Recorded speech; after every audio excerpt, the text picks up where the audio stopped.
Yo guys, Paunchy here, and today we're going to learn how to chain patterns on our Analog Rytm Mark II. Let's go!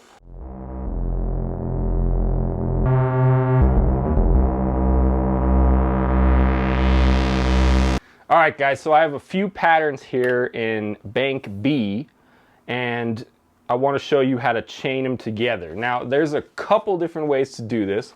One is a quicker mode that is better for improvising live and doing it on the fly. And then there's another detailed mode that is a little more premeditated, if you will. So let's do the quick way. The quickest way to do it, and you've probably done this on accident without even realizing it. So normally if you're switching patterns, you just press bank and then press the number, right?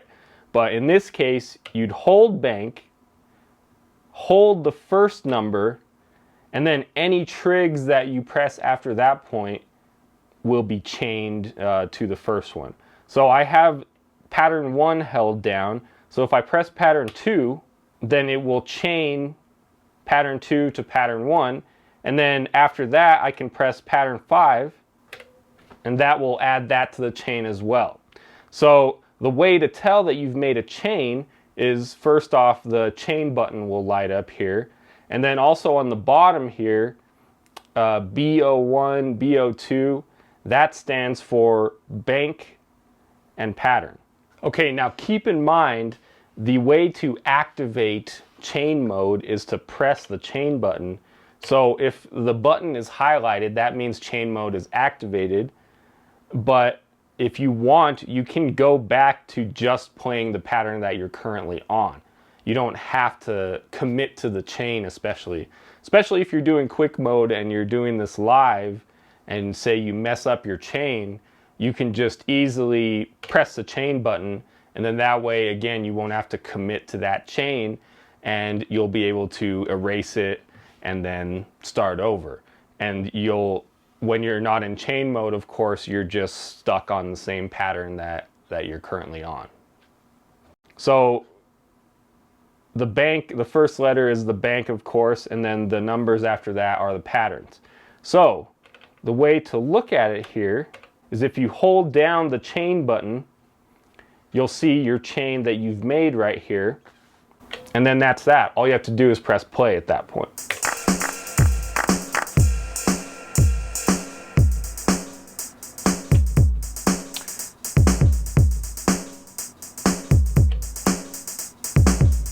And then at that point, the chain will start over, and it'll just keep going until you press stop. That's the really cool thing about chaining quickly. That's something you can do on the fly, like when you're playing live, or if you're just writing stuff in your studio or at home or whatever, you can easily create some songs by chaining together patterns really quickly. So now you might ask yourself, how does it determine the length of the chain, or the length of each pattern of the chain? So let's go back to pattern 1 here. If we hold down the chain, you can see we're on pattern 1.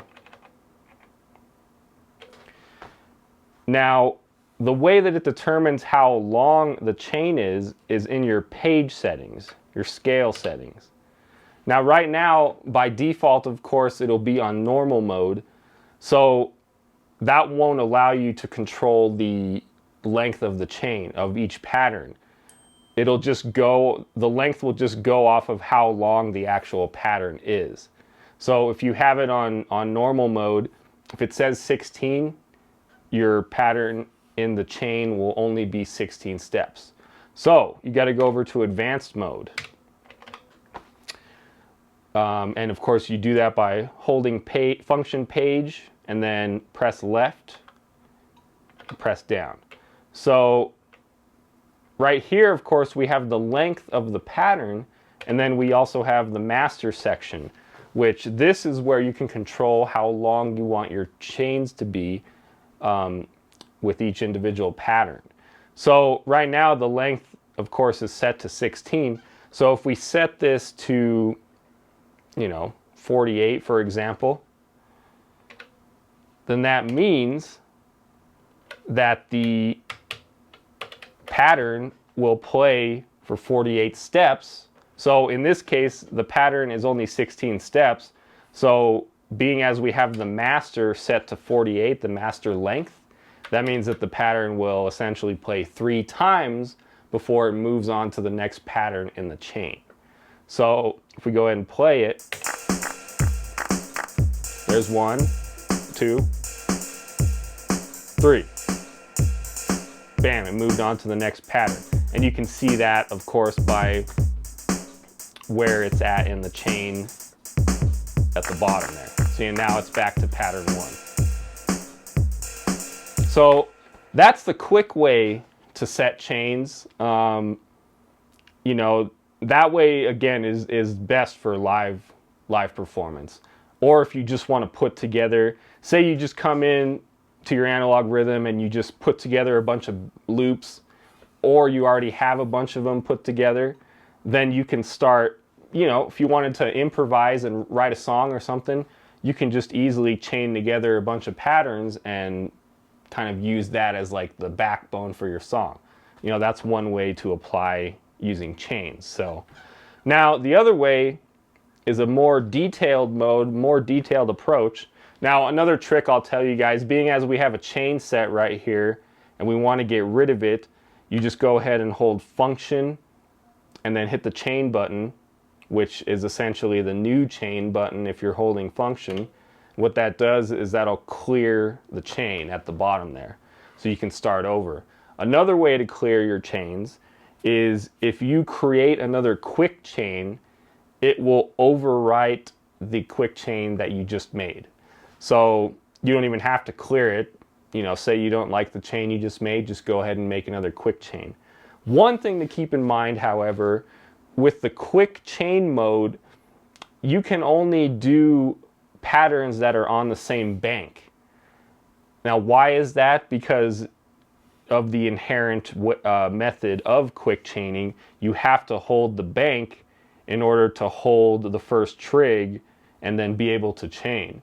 Otherwise, if you just happen to take your finger off and then switch to another bank, then the chain essentially you wouldn't be able to add anything else onto the quick chain. So that's just, you know, you can look at that as one limitation of it.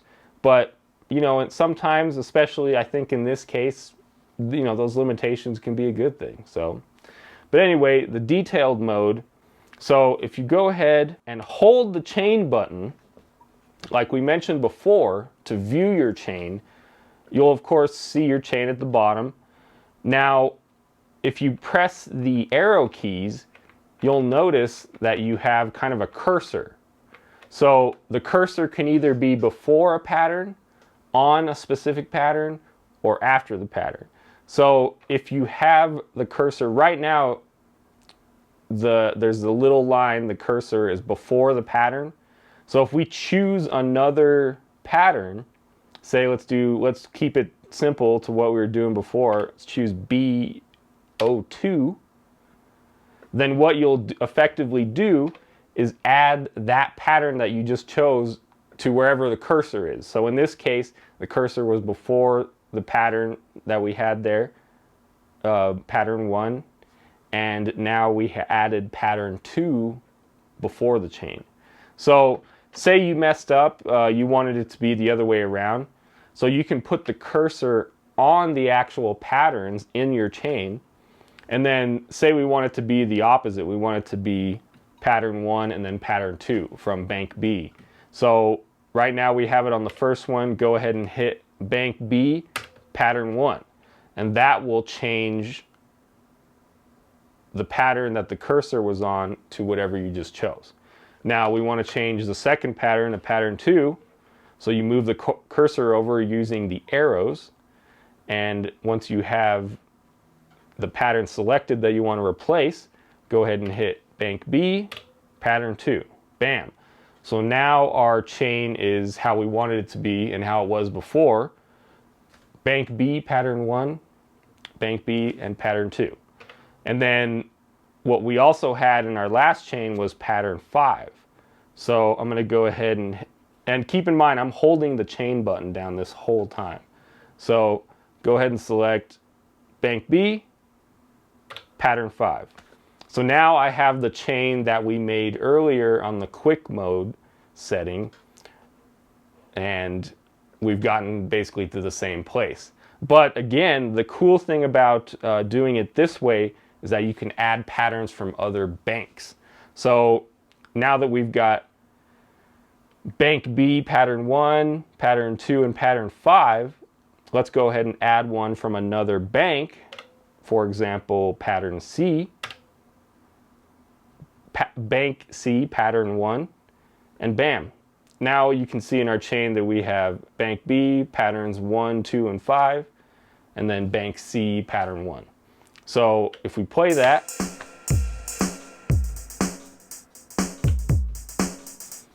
if we play the chain and you hold the chain button, you can see exactly where it is and where it's going.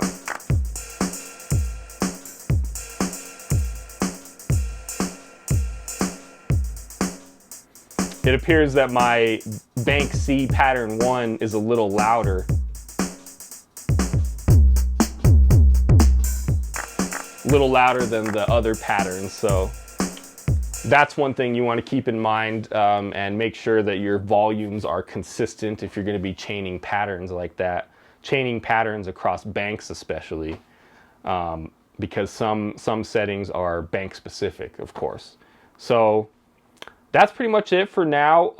Also, one last thing I forgot to mention, make sure that this is all in sequential mode.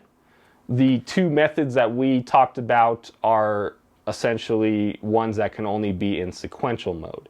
So that's it for today. Hope that helped you guys. Leave a comment below if you have any more questions, and I'll see you next time.